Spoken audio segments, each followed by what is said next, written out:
What's up, guys? Welcome back to the channel. I can't even talk. Welcome back to the channel. Today is the start of a new series. It's going to be a little bit different. It's going to be very different, actually, than what I typically do. I'm not going to be playing through anything right now. I'm going to be reviewing what I've played through in the sense of I'm ranking it. So, I've got a long list of story mode games that I have played throughout the years of me gaming. And I'm going to be taking y'all through where they land on my ranking list. I'm going to start out, and it's a lot. I'm going to start out with 66, okay? I'm going to be going all the way down to my number one game of all time. And throughout that, I'm just going to kind of, go through each game, the plots, what I like about it, what I don't like about it, why it sits where it sits. And but here's the thing.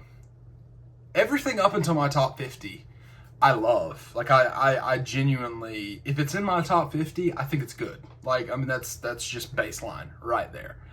Now, up until that 50, I'm gonna do three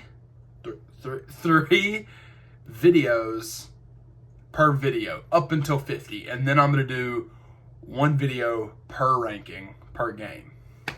So hopefully that'll kind of make sense. But coming in at number coming in at number 66, we have the Dark Pictures anthology Little Hope. Now, if you've been on the channel for a while, you would know I played through and I reviewed the Dark Pictures games, and I played Little Hope, and it's not a bad game. The game itself is not bad. Like, the mechanics, the characters, the game isn't bad. But, I'm just going to tell you, the plot is you witness a bus crash, and you return to consciousness, you wake back up, and you're with this group, and y'all are in this town called Little Hope, and y'all start discovering things about the past of the town, seeing these supernatural things, and that's basically it. It's a decision-based game where you pick your decisions have consequences, which you'll see there's a lot of those on this by the time we get done through this series. I'd say probably half of them, maybe not quite half. A good chunk of them are decision-based games. So it's decision-based, it's horror, it's thriller, and my biggest gripe with the game, the ending. And I know that sounds, I hate to be that guy, but it has one of those endings that makes the rest of the game feel like you shouldn't have played it. Like it wasn't even worth it. But all of this is just my own opinion. So take it with a grain of salt. This is my own opinion. So yeah, that's where it stands at 66. Coming in at 65, I have a game called Limbo. I don't know if y'all have ever heard of Limbo. It's a puzzle-based game with elements of horror. Basically, the game starts, and the art style of this game is beautiful. It really is. The game starts, and you're this little boy, and it's like I said, it's a 2D game. Well, it's 3D, but it's on a 2D plane, if that makes sense. And so the game starts out, and you see your character, but all you see is like the silhouette. It's like a black silhouette.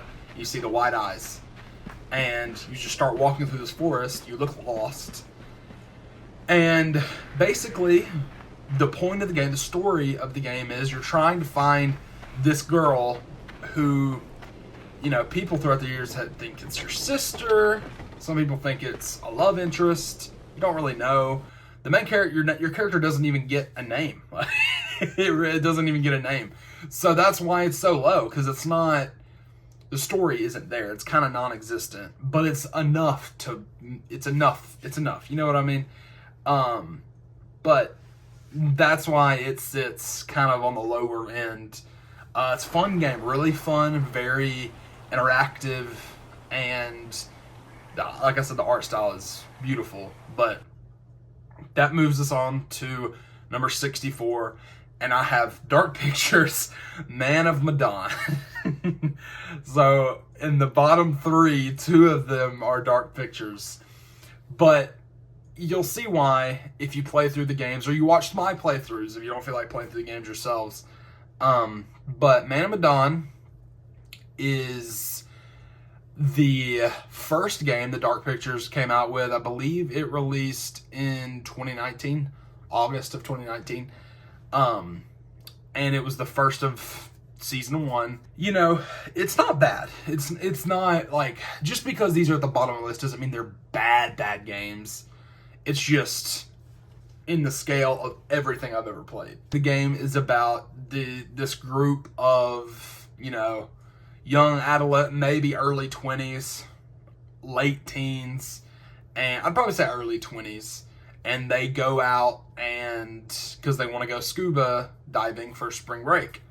Well, while they're diving, they run into some trouble and end up on an abandoned World War II carrier, like a USS type, like it's a battleship basically, and they end up there. There's these people that are looking for something called Manchurian gold.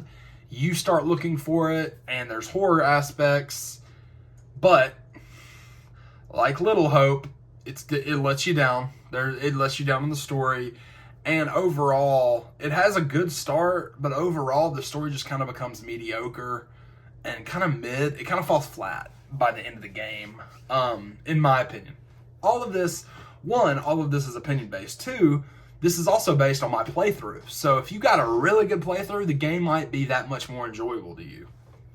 I mean, that's just kind of, it just kind of is what it is. But yeah, so that is number 66, number 65, and number 64. Hopefully y'all like this series. I'm planning on making little shorts to go along with these videos. And yeah, guys, if y'all enjoyed watching, please leave a comment, like, subscribe. Let me know what y'all think. If y'all don't agree with me, let me know. But yeah, guys, peace out.